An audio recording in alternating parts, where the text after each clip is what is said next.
आज आम्ही सर्व राज्यपाल महोदय महामहिम राज्यपाल महोदयांची भेट महाराष्ट्र प्रदेश काँग्रेस समितीचे आमचे अध्यक्ष आदरणीय नानाभाऊ पटोले यांच्या नेतृत्वाखाली एक प्रतिनिधी मंडळ आज भेट केलेली आहे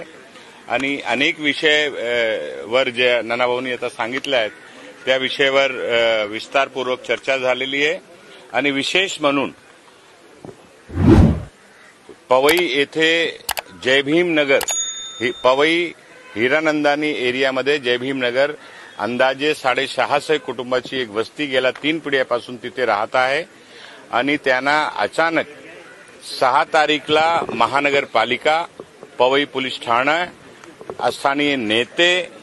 बिल्डर्सला मदत करण्यासाठी फायदा पोहोचवण्यासाठी हात मिळवणी करून रहिवाशांवर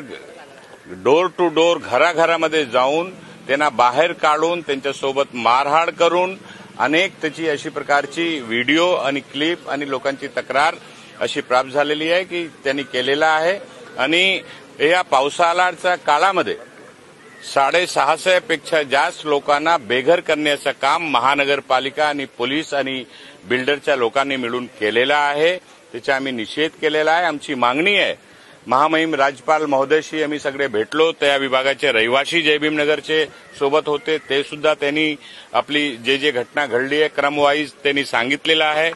आणि राज्यपाल महोदयशी आम्ही सगळ्यांनी मागणी केलेली आहे की महानगरपालिकाचे एस वॉर्डचे सर्व महानगरपालिकाचे संबंधित अधिकारी तसेच पवई पोलीस ठाण्याच्या सर्व पोलीस अधिकारी जो स्थानीय नेते आहेत बिल्डर आहेत त्यांच्यावर एससी एसटी कायदा अंतर्गत त्यांच्यावर गुन्हा दाखल इलेक्ट्रिसिटी ऍक्ट प्रमाणे गुन्हा दाखल करावा आणि संबंधित अधिकाऱ्यांना त्वरित निलंबित करावं आणि जो लोकांचा घर जे घरातून बेघर झालेले आहेत त्यांना त्वरित त्यांचा पुनर्वसन तिथे करावं आणि चौथी शेवटची गोष्टी माग आमची ही होती की हायकोर्टच्या सिटिंग जज मार्फत या सखोल प्रकरणाची चौकशी करावी अशी मागणी आम्ही सर्वांनी केलेली आहे। स्थानिक रहिवाशांनी सुद्धा सगळी जे काय घटना घडलेली आहे ते सगळ्यांनी सांगितलेलं आहे। राज्यपाल महोदयांनी बारकाईने त्याच्यावर लक्ष घालण्यासाठी आश्वासन आम्हाला सर्वांना दिलेलं आहे आणि या मुंबईमध्ये ज्याप्रमाणे बिल्डरांना मदत करण्यासाठी अधिकारी भ्रष्टाचार करून